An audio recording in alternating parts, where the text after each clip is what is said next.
Gentlemen, how are you? Good, man. How you doing? Oh, I'm beautiful. And Neil? Doing good. How are you? Oh, I'm great. So I'm going to go ahead and introduce you to chat. So my name's Connor. I'm a science fiction, political, and philosophy nerd, a Marine Corps and law enforcement veteran. This is Mike and Neil. You're going to have to introduce yourselves, but what's like a 5 to 10-second summary of who you are and what you're about? All right, I'll get started. Yeah, so Mike Smith, I'm the CEO of a startup in the climate tech space called Acclimate, ACLYMATE. We help companies to kind of reduce their footprint without having to develop expertise. My background, though, was I grew up a kid in Idaho. Spent a lot of time kind of running around the woods. Had an experience with a wildfire that came back to change my life later. Along the way, went to the Naval Academy, became an F-18 pilot in the U.S. Navy, spent about 12 and a half years active duty, 3 deployments, mostly to the Western Pacific. Got to live in Japan, got to live in Italy, and along the way, got married, had some kids, and decided I wanted to take that experience with a wildfire when I was a kid and get into carbon and climate. So I started in reforestation, ended up planting a couple million trees in California while I was doing it, and then I got really hardcore into climate, and that's where I ended up at Acclimate. Along the way, Cool. I'm going to have a follow-up question, but I want to let Neil introduce himself. Neil, what's your background? So do you want the 5-second version? I think that was longer than 5 seconds. Yeah, that was longer than 10 seconds. All right, I'll do better. No. Sorry, we might as well joke around and warm up with each other. The thing is, I used to do like a 1-minute intro when I was on Twitch and YouTube political debate scenes, and I was like, I'm a Marine, and I went to Iraq, and I went to California, and I did this, that, the other. But what I realized is I saw the other debate opponents, I saw their eyes start to roll whenever I did an intro. And so that's why I boiled down my professional thing to like 10 seconds. But yeah, like this isn't a debate stage, and we're here to get to know each other. So yeah, give us a 2-minute, Neil. A 2-minute. Okay. All right. Well, Mike set the stage. Yeah, I started my career as an F-18 pilot, 12 years active duty, 3 deployments to Iraq, business school at Columbia, then Google and Google X for about a decade. I worked mostly in energy there. It's how I sort of cut my teeth in the energy world. Moved from San Francisco back home to Southern California during the pandemic. Did some investing for a couple of years while I kind of figured out what I was going to do down here. And then ended up back sort of leading companies. First a battery company, and now I'm at a wind energy company. So we're building a new kind of wind turbine. See, I already feel my enlisted curmudgeon coming out because, so your hard knocks, Mike, are you engaged in reforestation in California, which based like, you planted plenty of trees in California. I wanted to ask you if there's a conspiracy that eucalyptus is actually gifted to us by the Australians, and that's part of the forest fire problem. So I wanted to ask you about that. But then with Neil, I'm actually furious with you because you're saying like, oh, I was in tech in San Francisco and then I moved back to Southern California. It's like, oh, so you've been in 80-degree weather or 70-degree weather for the past decade of your life? Like, awful. It's awful, man. I don't recommend it. Stay away. There's too much traffic here already. Right, exactly. But Mike, can I tell you a right-wing conspiracy theory that I think is kind of funny and you could address it? Yeah, heck yeah. Neil and I have been talking about conspiracy theories and like how fun they can be and then how absurd. So let's do it. Sure. So there's a meme that the Australians in the 19th century gifted us a bunch of eucalyptus trees. And because they didn't have any natural predators or anything in California, they spread like wildfire. But then part of the problem with eucalyptus is that it's actually like a really strong accelerant, which contributes to California's wildfire problem. So in your years of forestry management, have you ever heard of this? That's actually the first I've ever heard of it. So I'll have to kind of dig in there. I'm a little skeptical of it, just because. Me too. First of all, eucalyptus, like Australia has wildfires. Eucalyptus have to kind of deal with it there as well. Well, that's why they were pretending that it was a Australian joke on the Californians to sell us, effectively trees that made their forest fires worse. But that's internet silly things. It must be true if it's on the internet. So I wanted to keep it with, we can technically react to anything, but I wanted to get your guys' input before we started. I was thinking I wanted to be an F-18 pilot, but I'm 6'4" and 250 pounds. And so when I went to the recruiter, he was like, dude, they're going to stick you in like they're going to stick you in like a fixed wing transports aircraft. You'll never be a fighter pilot. I don't know if that's true, but that's what they told me. It's not true. You know how I can tell you that? Recruiters lie. All You're recruiters 6'4"? lie. I'm 6'5", and so yeah, no, my call sign when I was flying was TAB, TABB, which is short for "that's a big bitch," because they had to stuff my ass into a very small spot very often. Well, hold on. So, I might have stereotyped you guys. Were you on the F-18 platform as well? No, I was a Super Hornet pilot. I flew the F-18 for about 1,800 hours. Okay. And then how are your guys' backs? Because what I was told by a guy who was F-16 combat air patrol over Iraq is that he effectively had to cant his airplane at like a 20-degree angle and then just go in a big circle for like 12 hours at a time. And as a result of that, he actually has an issue with his lower back. So how was the fighter pilot patrol life for you guys? Yeah, I mean, Mike and I are opposites. I'm the sure I want to trade some of those inches y'all have because I'm 5'7", but I will say I don't have any problems with my back. Hearing, sure, but I also didn't follow the advice of double hearing protection. I just wore my helmet, so I don't know. Mike, any back? I wore double hearing protection. I still have hearing problems. My back's good, but they joke about fighter pilots having bad necks. You spend a lot of time, because when you go to the merge, you're going to the whole bag of heat, and then you turn pretty aggressively in order to, try to keep sight of the guy that you just passed, but you have to kind of whip your neck behind you to look behind you, and so you're pulling a lot of G's with this fucking dome just hanging and getting whipped over. So yeah, so I've got some neck problems, but my back's solid. Good. Nice. Well, then I do have some options and I do have some suggestions. So there were films that I grew up with. The main one being Independence Day, Will Smith, fighting aliens with missiles. So that was my immediate suggestion as soon as I knew that I was going to be hanging out with fighter pilots. Yeah. But I also wanted to leave it open where there's obviously some other ones like Flight of the Intruder. There's obviously the new Top Gun movie. There's a whole host of films that we could break down. So was there any preference for you guys, or are you okay rolling with the memes with Independence Day? Let's do Independence Day. I think it'd be fun to let the Marine be the hero for once. Okay, cool. And then we can treat it as a warm up as well, where effectively if we're not going to botch this one because we're awesome, but if we do botch this one, then it's not a big deal because it's a goofy movie anyways. So I'll pull up Independence Day first air battle. Are we going to get a welcome to Earth at all? What's that? Are we going to get a welcome to Earth? Oh yeah, 100%. Oh, if you want to watch the punch scene, absolutely. And then, although this one's only 2 minutes long, but that's okay because we could probably open up. Where's the Independence Day? I'm just going to pull these up. Well, but while I'm pulling up some clips, do you guys just want to tell chat anything else that you want to tell chat? Just because I want to pull up some good ones and I don't want to pull up janky clips. About Independence Day? Yeah, well, or just your experience or what people think is different versus real life. What's kind of like, or even if you're working on the energy projects, like the coolest thing you're working on. I think, Neil, you should tell them about what you're working on. I think it's got some really cool defense applications that I don't think people really expect out of renewable energy.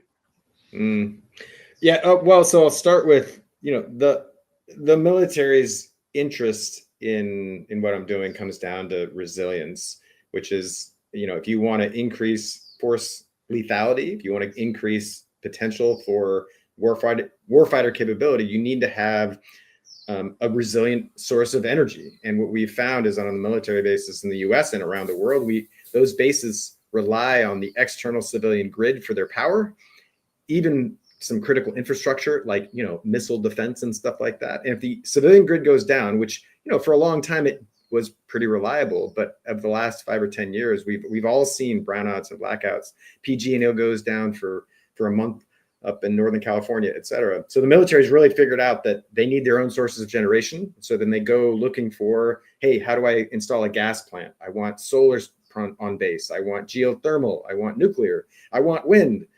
But then they get to the wind part and they say, well, I can't put up a big 300-foot tower on my military base because, one, it interferes with the airplanes because I probably have an airport on my base. Two, it interferes with radar. Like radar cross section is massive on those turbines. And then third, this is something I didn't even think about. It was is base defense. If you think about how a military base would be defended, it's likely with helicopters, and helicopters don't like big 300-foot towers. So what we're doing is building a very short wind turbine that is not one set of one blade on a spindle, if you will, at the top of a very tall tower. We're building what is essentially a roller coaster, but instead of people in a cart riding around that track, it's a wing that's on the track going around, and it's driven by the wind, and we pull a belt through a series of electric motors, and that allows us to produce energy super cheap and very low to the ground. Nice. That's dope. Then I'll have to yank your ear about thorium someday. But for the sake of reacting, I'm going to go ahead and pull up what we got because I've seen beautiful things about thorium. But what I'm going to do is I'm going to play this first air battle, the encounter of the American forces versus an alien spaceship. And I'll set the plot a little bit. If you guys want to pause at any time, let me know. If you start interjecting and talking for more than a few seconds, I'll obviously pause the movie for it. And then all we're doing today is we're watching this. We're looking for funny, interesting, cool things to kind of show our audience. And we're leaning into the memes, but we're also using you guys as subject matter experts. So if there's something that's like really cool that they got right, I want to hear about it. If there's something that's very silly that they got wrong, I also want to hear about it. Yeah, let's do it. Cool. All right, so like right away, like the idea that you have this massive formation of hundreds of jets all flying in visual, range of one another, just it's absurd. Okay. Right away. You made it 3 seconds. So, that's why I started laughing. As soon as you brought that up, I started laughing. I don't know if you saw me laughing, but that's why. Oh, no, that's awesome. So sorry, that's the funny thing about Reacts is there's people who go minutes at a time.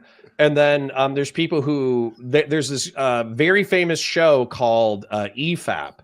And effectively, they do 12-hour reactions because they can only make it 2 seconds before they have to pause again. So, all right, and sorry, just in case anybody is unfamiliar with Independence Day, one of the greatest movies ever made. It's set in the 1990s. Aliens invade Earth. They blow up a bunch of cities, and then Americans respond with conventional military force.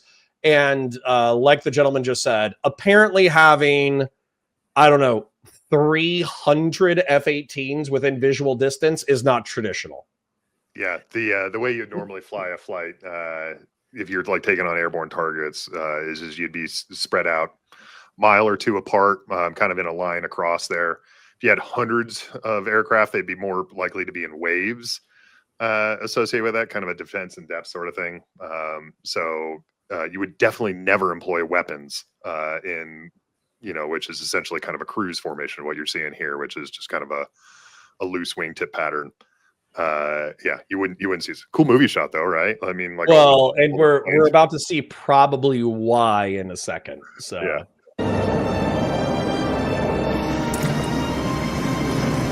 You'd also probably have your mask on. No mask? Go ahead, Neil. I was going to say, put your mask on.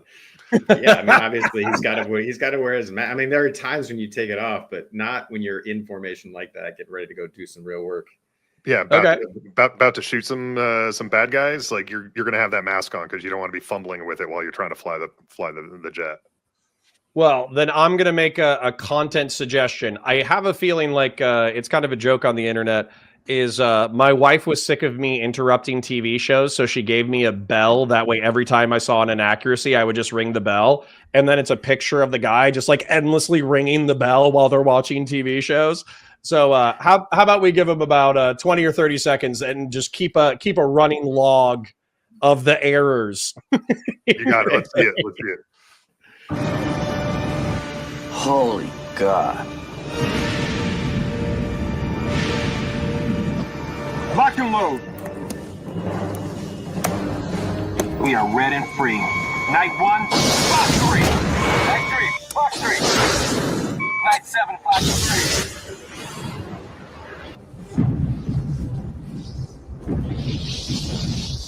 3. All right, let's do that 30 seconds. Moving in. All right, what you got? All right, so a couple things. So one is that as they're flying towards it, actually, like their display panel has all the lights lit up, which are all like the warning and emergency lights. If your cockpit had that many lights going on, like you're going home, like your plane's probably on fire. So they should be paying attention to that. The HUD symbology, though, like looking through that looked fairly accurate. But the thing that always like sticks out to me about this scene, like, and I thought about it like when this movie first came out, was just like how absurd it is that they're launching, air-to-air missiles that small against such a massive target. Like even if it didn't have its magic, alien shields or whatever, like, like if you launch something like that at a ship, it would, it might have some damage, but not materially. The thing would still be in the fight. What armament would you recommend? I mean, at the size of that, when you drop a bomb on it, why wouldn't you go up in altitude and drop a big 2,000-pound bomb on it? Because those air-to-air missiles are designed to blast near another airplane, and the frag pattern then has a higher probability of penetrating the fuel tank and some other things. I mean, it's like a pretty minimal, very targeted warhead. Whereas what you're up against, just size-wise, that would be like the bigger the bomb, the better. Like put the Moab that they just dropped in Orion, put that against that alien. Can you put a Moab? Because correct me if I'm wrong. Like the Moab, the Daisy Cutters or whatever, those are like the size of an F-18. So what's the biggest? Because so for instance, like we've already criticized something that I think is interesting, which is this pattern of fighter jets is way too close. The munitions that they're using are not accurate. The display is all lit up, which is basically an indication of a problem, not a cool, not like a cool console. And then now you're saying like, hey, this is the armament that I would recognize. Well, if you were strategizing this, do you think that America's warfighters would be smart enough to maybe have an escort aerial group to go up against alien fighters, but realistically the actual attack against the mothership is going to be, I don't know, a B-2 or a B-52 or something like that? Yeah, I think that. Good. I would say, it would be, I mean, this is how we train to go to war, is what you just described. You've got fighter escort, you've got heavy bombers. You could have some bombers that are Hornets too. I mean, the FA-18 is fighter and attack. So to answer your question, Connor, the biggest bomb we flew with was a 2,000-pounder. You could put one on each wing, one on each side, I should say. So the maximum you could have was one of each two total. So 4,000 pounds. And I would think that you would do, as Mike said before, in waves. I'm sort of laughing because this is such a ridiculous scenario that we're talking about here. But yes, you would fighter escort. You would have a set of fighters that went in a first wave to clear the airspace, make sure there weren't other potential enemy fighters that are standing in the way. Then you would escort the B-2s and or B-1s or whatever big bombers in, and then you would also have waves of attack airplanes that would do bomb delivery. Yeah, I'm gonna pull that up for chat just because we're getting detail oriented, but this is why I was a Marine enlisted and you guys were Marine officers. So the B-1 bomber we have is the Lancer. So correct me if I'm wrong. This is a conventional bomber, but it's known for being pretty stinking fast, right? Then so the B-1, all three major American bombers, the 52, the B-1, and the B-2, can carry nukes. But the bone is what they refer to it as in the Air Force there. So the B-1, and it is it's fast. It was kind of designed for like ingressing into like Soviet airspace below radar. Fast, hard, and it was designed to be a supersonic bomber. It actually wasn't used that way. Is it dead right now? Sorry for interrupting. I'm in Florida, and I think my wife just told me the air conditioner went out. So I'm still going to be here, but I'm going to mute myself for a second. All right, no worries. So I was just saying the B1 was originally designed to be supersonic, as you said, Mike, flying under the radar to deliver bombs into the USSR. But I don't remember exactly why. Maybe Mike, you know, but there was some like aircraft limitation where they were getting too much stress on the airframe, or somehow it wasn't. They didn't actually use it as a supersonic. But I will also just mention this is like the coolest air show airplane, over and above all the fighters and stuff. Because if you've ever been close to a B1 when it does a low pass with 4 of those gigantic afterburners on, is the like, you ever proud to be American? That's the flyby. I used to have some guys that I'd fly with that were ex F-14 guys, and the B1 uses the F-14 engine. So he'd say it's like having a Tomcat strapped under each wing. Nice. It's nothing but just fucking raw muscle. Nice. Well, and then we already pointed out the B2, which obviously the advantage there is the stealth, and then the B52 is effectively like I don't know, guys. It's like a 8-engine. Effectively like a commercial airliner, but rather than carrying people, it's carrying thousands upon thousands upon thousands of pounds of bombs. So, do I have that accurately summarized as well? Yeah, that thing's the workhorse of the American fleet. It's been like around for like 80 years, something crazy. Like there are people that have flown it, that the same plane that their grandfather flew. So it's just a workhorse that like the Air Force. I really worry about those guys though, because like when we had an engine out in the Hornet, it was a big deal. Like a 1-engine approach was tough. When they lose an engine, they only got 7 left. It's really okay. Is that sarcasm? Yep, a little bit. There's a little bit of aerial humor for you. But so basically, I think I've summarized it already, but I'll summarize it again. Wrong armament, wrong pattern, wrong approach, wrong console. And so, basically that we have half a dozen sins and we've only fired our first shots. Yeah. The other thing I'd say here is like one of the things that the Hornet does is something, the term used to be at least referred to as self-escort strike, where you could put bombs and missiles on it. And so and that would probably be my guess is what they would do in something like this. They don't really know the capability of the enemy. You can always jettison the bombs. We got more back at base if you really need to, if you're kind of in a dogfight. But if you're going to go do that bombing straight away, you might as well start with it and then be able to kind of defend yourself. So that's what a lot of jets then do. I think I'll give the show, I'll give the movie like a little bit of credit back in the fact that a self-escort bombing run, even though we don't see the 2,000 pounders here, this would be the right platform for that if they thought that far ahead. Yep. All right, cool. Let's get a little bit more violence. Night 3, the 50, Knights, reference 120. Night 7, 120. Night 1, Sweet Lock, control, Fox 2. Night 7, Fox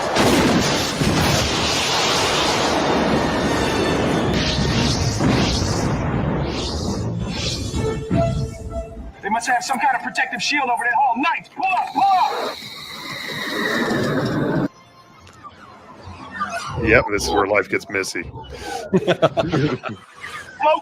through! So many of them! All right, let's pause there. It seems just absurd to me. So Fox, the first missile volley they sent, Fox 3, was meant that they were using radar guided missiles that were semi-autonomous. And then Fox 2 was like the heat-seeking missiles that they were using associated with that. Both of them have plenty of range. They don't need to get all that close as if they have that kind of a heat signature. But I kind of wonder, like, if they've got this magical mystery shield, which apparently they missed, it didn't work the first time, so let's shoot more missiles at this magic shield. Like, does it even have a heat signature? Like, is there anything for it to lock onto? Is kind of what I wonder about. Well, and that kind of goes back to what we were saying, where it's the right platform, wrong armament. But one of the things that I thought was funny immediately as soon as you brought up the complicated formation that they were in, number one, it looks awesome. Like having 4 F-18s all bank at the exact same angle and then all cut at almost the same time. So they're in like a perfect row. They're all firing missiles together. That's fine. But one of the things that I was thinking about this is that you just mentioned was engagement distance. So what's the engagement distance of an MRAM or a Sidewinder missile, which, the heat seeking versus radar? And then also, what's like the flight pattern of that? Because oftentimes in movies, I don't know, it's kind of like the missile goes on forever and there's always rocket fuel going off. Whereas it's actually my understanding that sometimes missiles, depending on their design, it'll be a burn, but then a substantive amount of the flight path is actually without a burning rocket source. So what's kind of the breakdown on that? Yeah, so AMRAAM, that's the Advanced Medium Range blah blah blah missile, is like we're talking like 30-ish miles. And my critique of that was going to be like, if you're going to shoot that missile, you don't keep going the same direction. You don't need to follow your missile. You shoot the missile and then you turn around and go the other way, because why get closer to the threat? And a Fox 2, which is the Sidewinder, that's the heat seeker. That's more like 2 or 3 miles. So that's actually quite a bit closer. But I mean, that warhead's even smaller. Like to Mike's previous point, like why shoot a Sidewinder at a target that big? It would be pretty ridiculous. I want to say something positive here though. This movie was based, like they went to El Toro. Like I remember we didn't watch that, but they talked about going to the Marine base at El Toro. That base has since closed down, but I grew up near that base.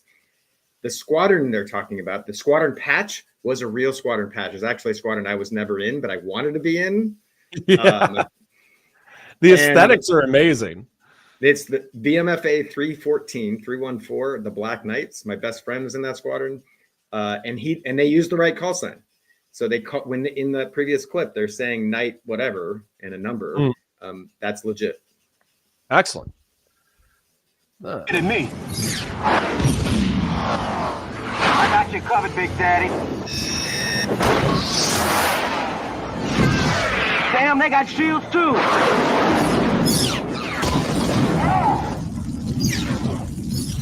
Let's go, Knights. Move, Knights, move. All right, I think we're gonna have to make a run for this one here. Let's get low, let's get fast. I got you, Big Daddy. Let's get him. Something I've never noticed before, like looking back this on retrospect, is so the Hornets are all using like missiles, right? Like they're just thinking missiles, but the alien fighters are apparently I don't have missiles and have just gone like pure guns effectively, which actually probably would be the right weapon for this in close, at least with the armament that they had at the time on the Hornet side of things. So it's a little bit crazy that like the more advanced weapons in theory are coming from the Americans, the Marines here, and the less advanced. Well, that's what I was going to ask. So you guys are both former pilots. So would you say, let's say that we get invaded tomorrow, alien ships are in the air, they have energy shields, but we don't know like the limits of them. So maybe we can exhaust them with missiles or guns or something. We haven't really tested the capabilities yet. How confident are you getting in the air with like America's current armament to dogfight something like this? I can't imagine I'd be confident going up to fight aliens that just flew across the galaxy. Like, I would. I think I would probably like say goodbye to everybody I know before I went on this flight, because I would be thinking this is probably a one-way mission. Gotcha. What if they didn't have the shields? And the only reason why I point that out is because oftentimes in movies we give the bad guys like this the overwhelming sense of power and fear, and then you take it away with like one clever trick from the Americans. In this movie they use like a computer virus in order to disable the shields, not of one craft but of the entire fleet. So I guess my question is, without the energy shields, or presuming that, like, let's say for instance they have that energy shield but they hit him on the side, and then that was like a right-wing bank from the explosion. Like it was basically cutting 45-degree angles left, and then it almost immediately got smacked right. And I have to assume as a pilot that, number one, that's going to be disorienting. Number two, that might kill you if you have your neck angled at the wrong angle. So presuming that the pilots have human physiological limitations, do you think that like at least some people would be able to get some alien kills? Like what do you think? I think so. I mean, I mean, this is all a little Presuming ridiculous, human but physiology. it's all a little bit ridiculous. I do think that you could get a couple, but what it looks like to me there is that one, I have to go back to the inaccuracies. Like, you're not going to fly with your wingmen through all this stuff. You would be further apart and the two of you trying to keep track of each other, and also try to find one to roll in on and gun, as Mike just said. I think you could get a couple, but you're still putting the kill to kill ratio. You're still putting it in favor of the aliens. I think those laser bastards are pretty ruthless. Yeah. They look like they kind of remind me of like plasma cannons from the Predator movies. That's what it kind of reminds me of, like a plasma blaster from the Yautja. Yeah, this movie's got like strong Predator vibes to it. You know, like even the aliens, when you kind of get to see it, like that's going there. You know, when you look at these things maneuvering there, you know, I'm sure it was just an artificiality of like the computer graphics where they didn't want to make the aliens be able to do a lot of things. But like the machines never just like stop and like turn a corner, right? Like you think that these things can like hover and do all sorts of things. Oh, thank God they're not like Tic Tac style UFOs. You know, if they were Tic Tac UFOs, we'd be in even more trouble. Exactly. So that actually would almost suggest, you know, again, this is just make believe, but it would almost suggest that there is physiological limitations of the occupants that are flying the things, because otherwise they would be able to just do incredible things. Now they probably have artificial gravity and all sorts of ways, like you know, if they can fly across the friggin' galaxy, they can probably do that.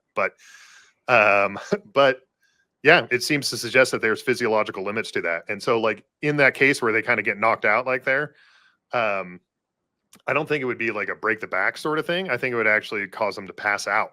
Like, and that's the biggest limitation of us flying. Is that if you lose consciousness, you're probably going to impact the ground before you regain it. How do you feel about so let's say the limitation is the pilot, and by the way, I've seen pilots go through like really intense, like, you know, G-force training and all that kind of stuff. How do you guys feel about the new generation of wingmen, where we're still putting up, you know, human pilots, but effectively we're going to have 2 or 3 semi-autonomous drones that also have armaments similar to the original pilot. But effectively, the goal, at least the stated goal of this project, is to have somebody who's still ultimately making decisions about what targets are getting taken out, but to have one pilot effectively responsible for 4 platforms. What do you think about that development? I think it's really smart. I think when I was flying, your limitation is always how many bombs can you carry, how much fuel do you have. What a drone does not have, you know, you kind of alluded to it a little bit, is situational awareness. What I've got buddies that flew the Predator. They would, you know, go to work just outside Vegas and fly missions into the Middle East. And you're looking through a soda straw, and you can only get so much SA from situational awareness through that soda straw. That soda straw being the visual sensor that you were trying to figure out what was going on the ground or around you. And it's hard enough in the ground because cameras are only so much. Have only so many pixels. It's even harder when you need to like completely understand the world 360 in all dimensions. So I think having an individual who, or a couple of individuals up in the sky who have more bombs, having to carry fewer bombs than themselves, means they get to carry more fuel. You get time on station, you get more lethality, and you can direct those weapons now with the sensors, sensor integration suites that we have in the new platforms. I think it's really good. It's the right balance. It actually kind of strikes me as like it's already been happening, though we don't want to admit it as F-18 guys, which is to say that you know, I got to do some flying with the F-22s when they were deployed to Okinawa this is, you know, a few years back. And even there, they were kind of quarterbacking thing. They just knew things that I didn't know, and then they would tell me to go over here. And so I was effectively a voice actuated drone in a lot of ways. And so, you know, I think that's absolutely it. And especially after what's been happening in Ukraine, like, man, drones are the way warfare is going. Nice. Well, the Jonah Zill says in Predator Killer of Killers, there's a fighter pilot Yautja. Not only have I seen that, I've also broken it down. And I think that if this movie is going to drive my fighter pilots crazy, that clip is definitely going to. There's a guy who has he's in World War II and he's flying like a Hellcat in the Mediterranean, fighting French Vichy fighters, which was already something that I had to Google and be like, wait, I thought they were in the Pacific, but apparently there was actually some Hellcats in the Mediterranean. And then an alien ambushes him. His fuel tank catches on fire, but it's stuck, so he can't let it go. So he actually puts a wrench on the control stick, climbs out onto his own wing to pick the fuel pod off of his plane. And I was like, I'm not even a pilot. And I know this is some of the dumbest crap ever put on screen. When I was going through flight training, man, so you learn to You're fly. like, yeah, I did that. Kind of. So when I was in flight training, man, I was flying the T-34, which is this little,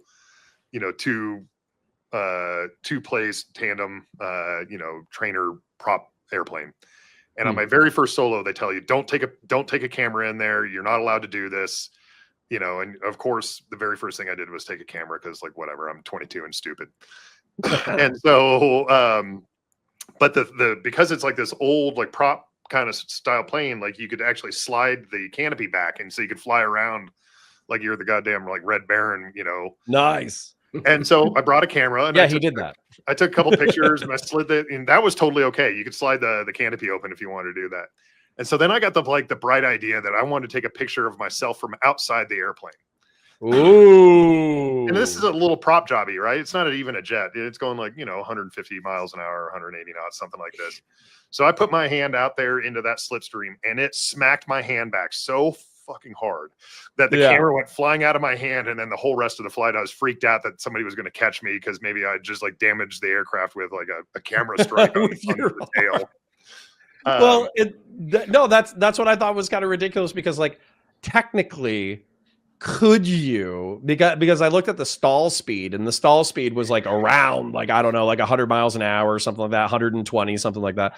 So technically could a human stand on the, like I've seen Tom Cruise do that for his new movie where he's standing on the exterior of a biplane or something like that. And he's like crawling around on the wing.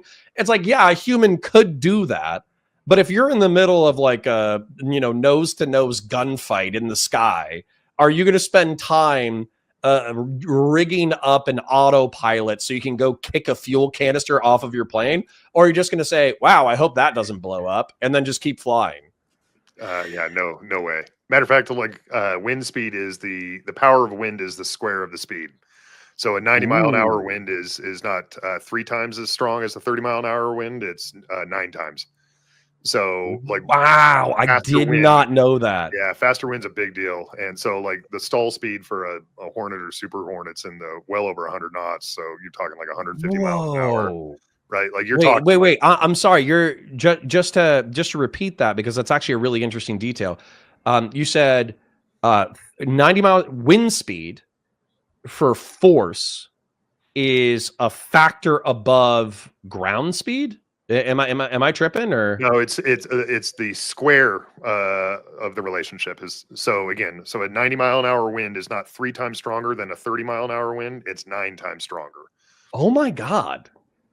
That's horrifying. Yeah, it tells you how damn strong like a Cat 5 hurricane is or something like that too, right? Like it's just like an unimaginable amount of force to be displayed over such a huge area.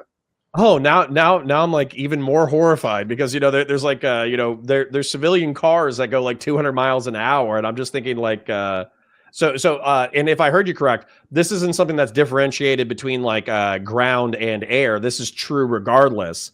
But with speed, we're talking about, it's, you said squared, so it's exponential.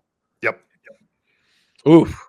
Okay. Well, that sounds like a nightmare. So let's give our heroes a little bit more time. And then actually, I didn't pull up one clip that I think you guys will think is really funny, which is the ground chase, which this is the clip leading into the ground chase. For the monitor, where's the picture? So while I'm pulling up the ground chase, another thing that I want to point out is that the Independence Day Canyon chase. So one of the things that I think is interesting. Oh, let me okay. So is the fact that I think they were trying to replicate the same kind of dogfighting that I grew up on in reference to Star Wars with the trench run, and that I think that George Lucas in turn said that he was inspired by descriptions of World War II aerial dogfighting. But I was actually curious. I wanted to ask you guys, even for World War II, the dispersion was obviously not as far as modern flights because you have radar. Everybody has a radar. Everybody has all these sensors, all that kind of stuff. But was the dispersion in World War II films exaggerated where you think effectively like the closeness of those flights was exaggerated, or do you think it was appropriate because they had to use eyeballs the entire time? No, I think it's just a factor of how do you make a film. I mean, Top Gun does the same thing. You can't tell an aerial battle story in the right way, in an accurate way. So you have to tell the story in a way where the airplanes are just closer together. And to your point, like it was World War II didn't have radars. Well, that's true, but the visual we still train to a visual fight. What Mike and I were talking about a few minutes ago was the visual fight. When once you're, as what Top Gun does get right, where we're too close for missiles, you get to a point where you're going to be in a visual fight, not a radar fight. And in that case, you're still a mile apart. I mean, once you get to guns, maybe you're a few thousand feet apart, but most of that fighting is done a mile or maybe a mile and a half in distance from your wingman, from the other, from the bogey, from whatever. So, but getting all of that into a single frame to make a movie about, and actually seeing where the orientation of the airplane is to be able to tell the story of what it's doing, nobody's been able to do that. Yeah. To give you a sense, is it a black dot at that distance? No. So to give you a sense, man, like in training, the closest you're allowed to be is about 500 feet. And if you think of if you looked out your window and thought about how far away 500 feet is, that's a pretty good distance, right? But when you have 1,000 knots closure at with a 500-foot pass, it's like, holy shit, like that was close. Like you even like as many times as you see it, you go, that was close, and then you're getting on it. And it's so, it's just more of a function of like how human eyes work. It doesn't look like it's all that far away. Yeah. So what I would say is an airplane at a mile is not a black dot to the human eye, but it is to a camera. And this goes right back to do we need drones? Why can't you have a drone leading a fight right now? In part, it's for that reason. You can tell it's very small, but you can tell where the airplane's pointing, what the orientation of the wing is, etc. But to a camera, it would be just look at that. Look at those dots there on the screen right now. Yeah. Well, actually, that's what I was going to follow up with. Is you guys were talking about situational awareness in reference to like human versus drone craft. So even with all the modern sensor suites, even with all the modern cameras, it sounds like, I'm not trying to put words into your mouth, but it sounds like it would be very difficult to replicate, or you would just be accepting that you're operating at a disadvantage if you put the pilot on the ground with current sensor technology, because you just wouldn't be able to develop the same level of situational awareness that a pilot would have in the air. I agree with that. I will say we are pushing the bounds. We're not there yet, but we are pushing the bounds where a suite of sensors can actually do that orientation so that the computer, just like a self-driving taxi does today, 10 years ago, that taxi couldn't drive through downtown LA or Austin, and now it can. The same thing is happening with airplane orientation and being able to then take that into a computer model that can then create the right response. But then what we didn't talk about before, which is also part of it, is the lethal decision to take human life on the other side. That is a whole other AI question. So AI is going to give us the physical capability soon to be able to, through a sensor, figure out where to put the friendly airplane. But we still have a whole other question around decision making. Yeah, there's I think I think ultimately human beings should pull the trigger like that. I think it's in order to remain moral actors. I think that's what we would want to see, but I would imagine that actually we're probably going to see a lot more sensor or a lot more enablement of independent decision making that way. I wouldn't be surprised to see that personally.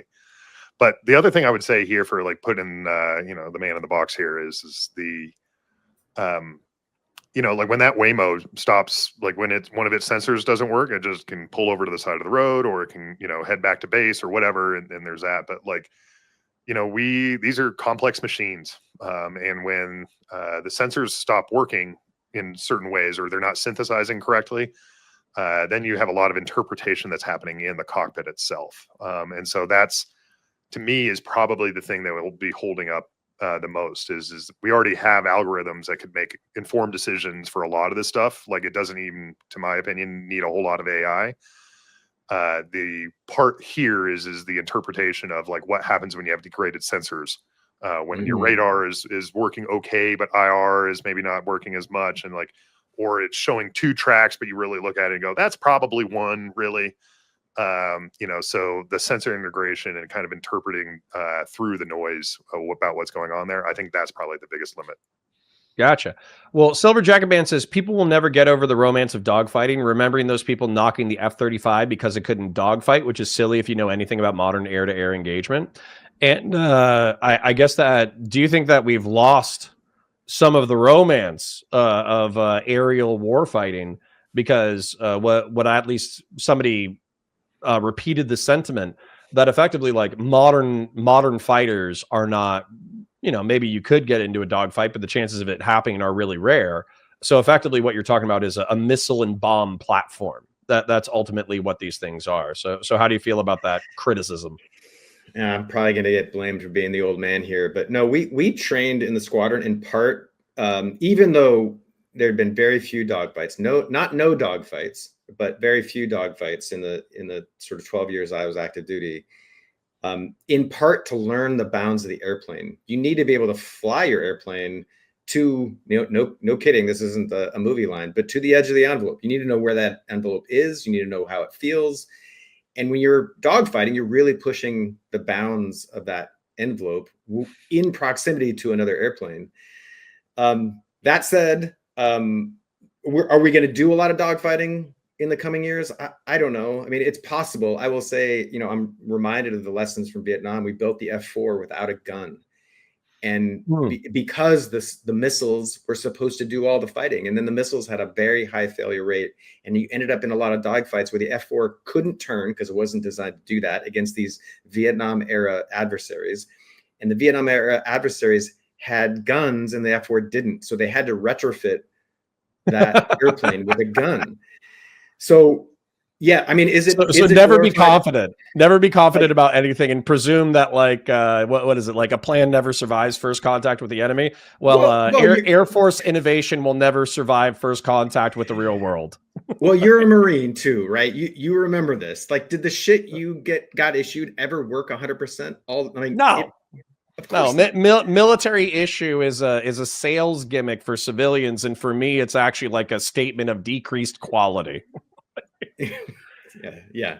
So look, I mean, like, not to say we will never get to a point where dogfights are completely obsolete, but I would say, one, our job as Marines, I don't know what the Navy does, but the Marines are to be most ready when the nation is least ready. And that means being ready for all of those missions, including dogfighting. Well, I have 2 questions before I want to let some content play for the sake of flow. So I'm kind of hurting, hurting the flow, but I think we're talking about really interesting things. So number 1, Severn wanted to ask about how you feel about Palantir, which is of course like the new AI defense contractor that's supposed to be automating a lot of the information for warfighting. And then also I was going to ask about, I was watching, it's Ford versus Ferrari, and it's the program where they're building the GT40 to beat Ferrari at Le Mans. And the argument over and over and over again from the character Ken Miles and also Shelby, who runs Shelby America, is effectively like, you can't just design the perfect car and then put like a textbook, well-trained driver in there.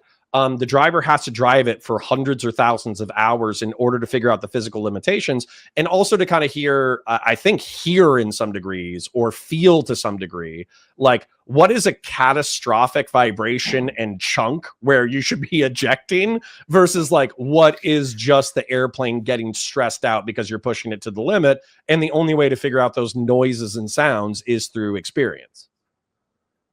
Yeah. You want Yeah, take that I one, Jeff? totally agree with that. There will come a time when sometimes things are just made for decisions of cost, and you're willing to, for example, the F-35, they made it a single engine fighter off of the ship, which historically has been a pretty bad idea because if you lose one engine and you only have one engine, you've got problems, and it's a bigger deal to have to eject over the ocean than it is over land often.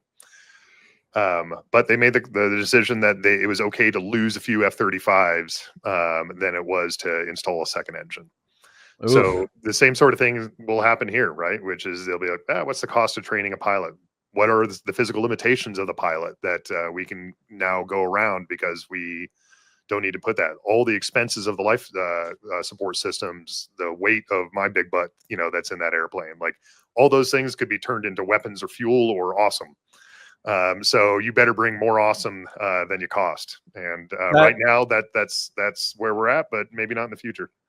That reminds me of a quote about astronauts where, what one of the astronauts said as he was going up, he was like, I reminded myself as I was taking off that I was in one of the best designed pieces of equipment built by the lowest bidder. I thought that was like a pretty funny irony of the military industrial complex. But for the sake of flow, I want to watch Will Smith dodge alien plasma bolts through a canyon and make some notes on what you think is worth talking about.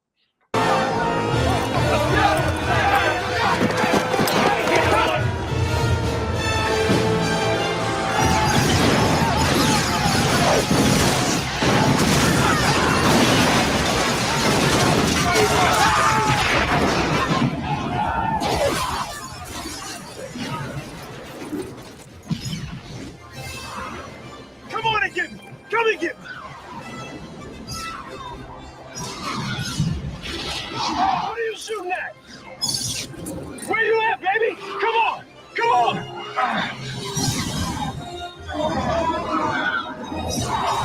Oh, you can't hit nothing!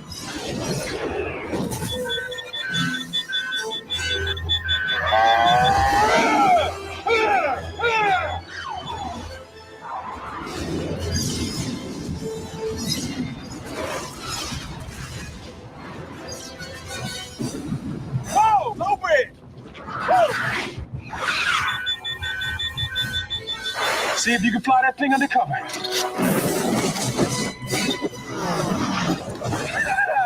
Hope you got an airbag.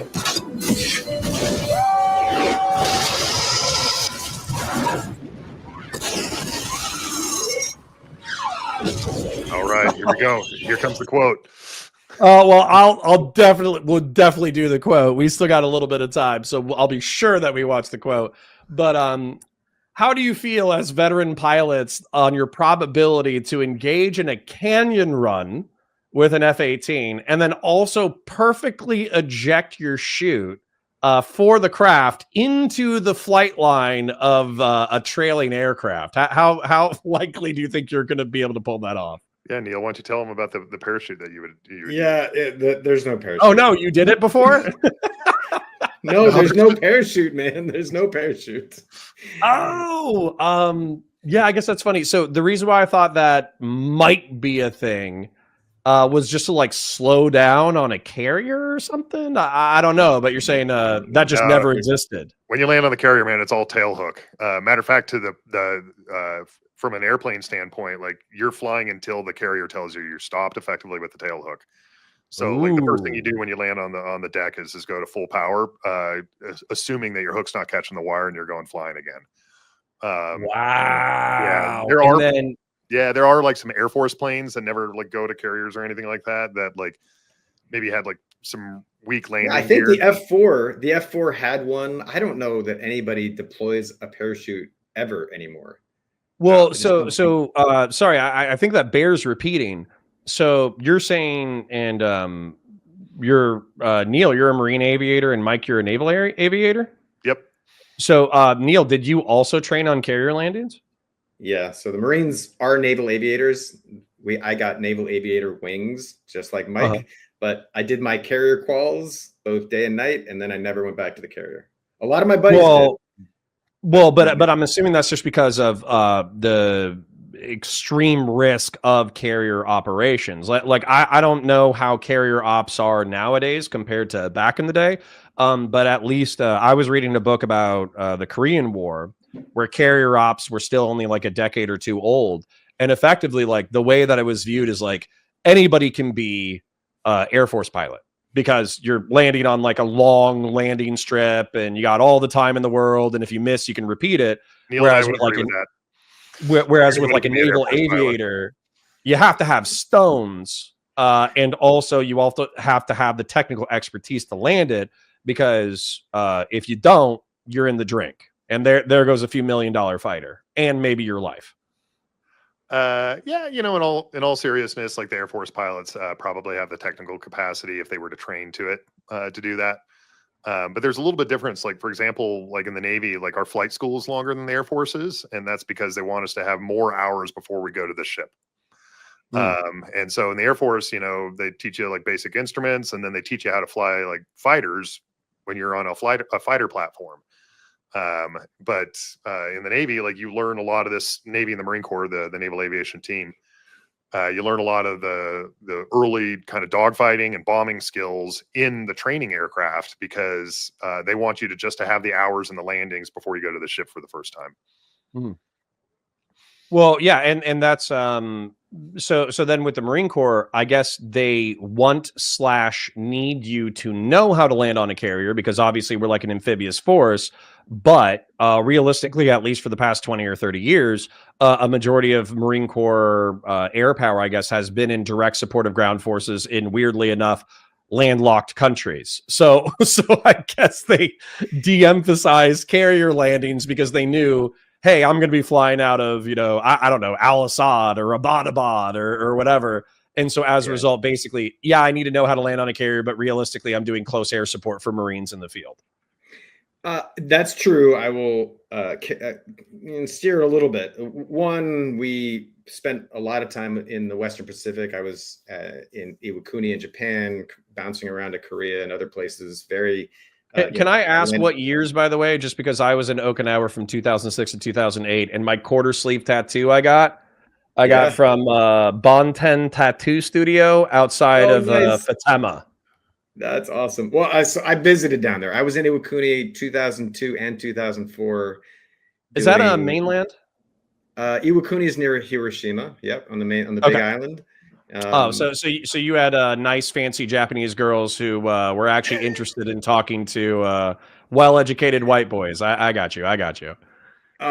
Something like that. I think there's. You didn't want to talk to me. There's some truth.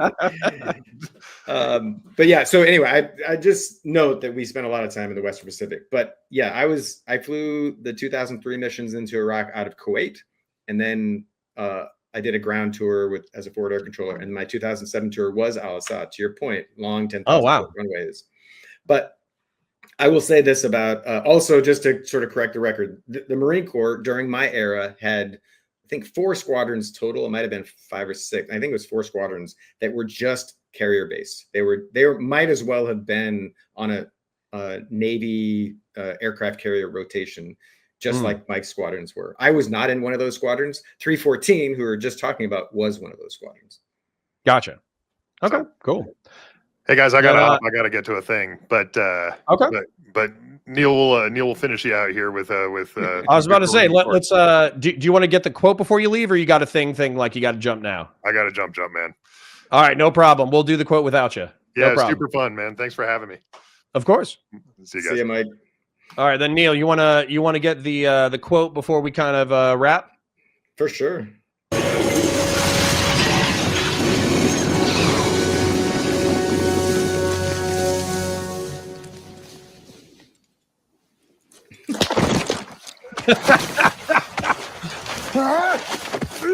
I gotta pause right there because should he have bent his knees a little bit more? That looked Yeah, a little he- rough.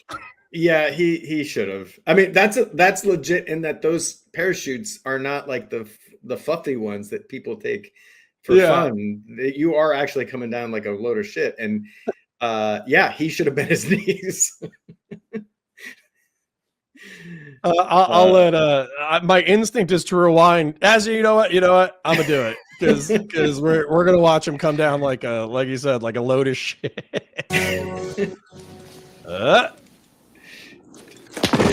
Oh God.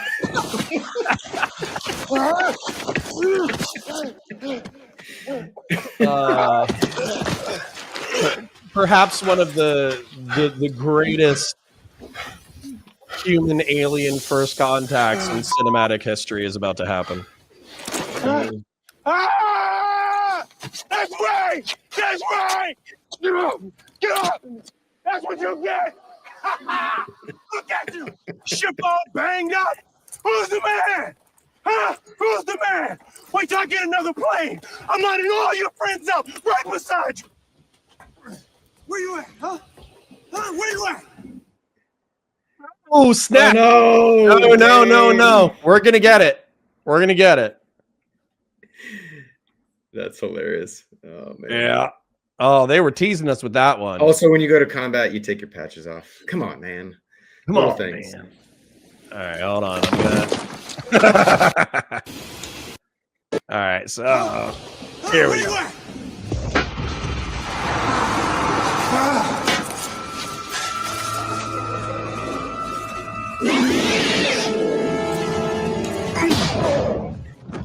Welcome to Earth.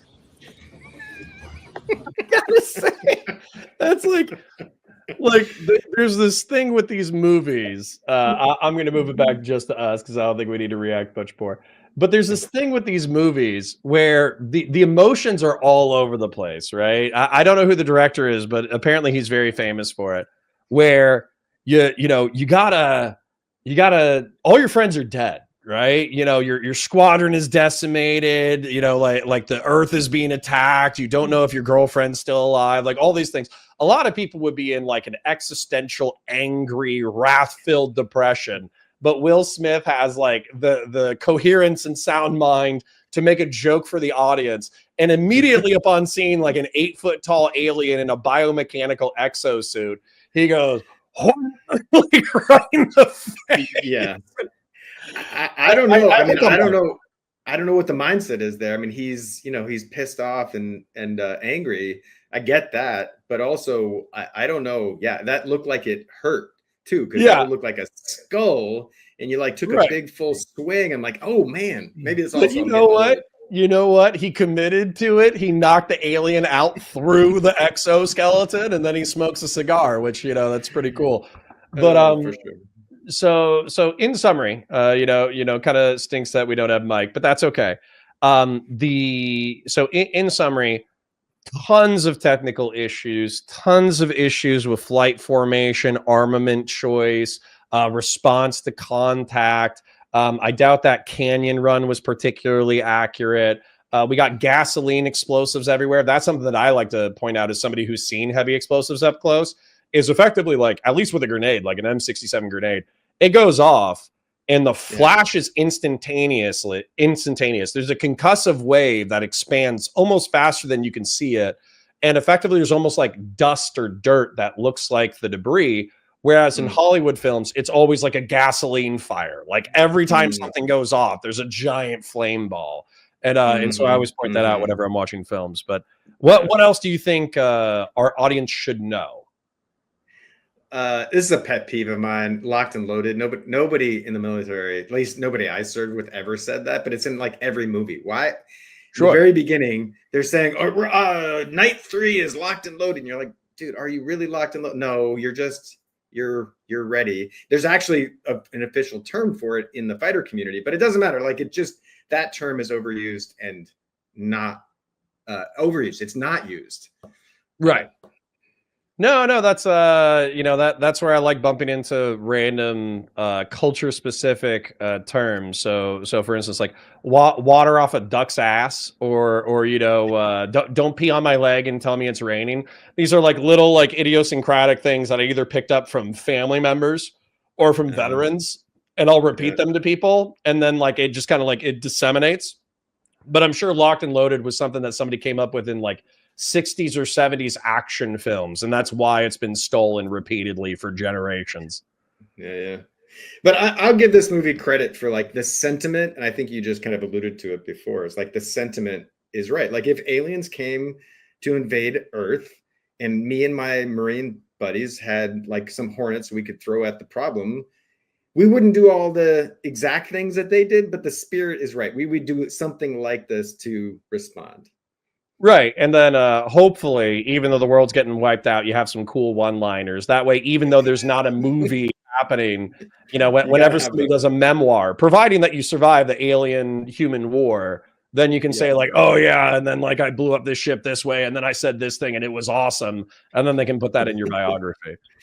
Yeah. And also, the last thing I'll say about is that move that maybe next time we can watch the speech that that Pullman. That still every time I watch it, and it still gives me chills. We will. I had it pulled up. I still had half a dozen clips, but one of the things that I noticed is number one, I'm a yapper. I love talking. But number two, you guys are more technical because you're flyboys, and so as a result, there, for infantry stuff, it's like grug. Grug go here, grug smash skull, grug go here. Like infantry tactics are a little bit simpler than airframes, armament, approaches. And truth be told, I was holding myself back from asking you guys leading questions to get into even more technical stuff because I already feel like we flooded people with technical knowledge. But I mean, that's worth something. That's rich. And I hope that there's some people out there who we might inspire the next generation of aviators, because they're going to see the content and be like, oh, okay, like it's not like the movies, but it's still very cool. Yeah. Fair enough, man. That was good. It's fun. All right, cool. Then let's do it. If you guys are available, let's do it again next week. Okay. Sounds good. All right. Bye, bud. All right. See you.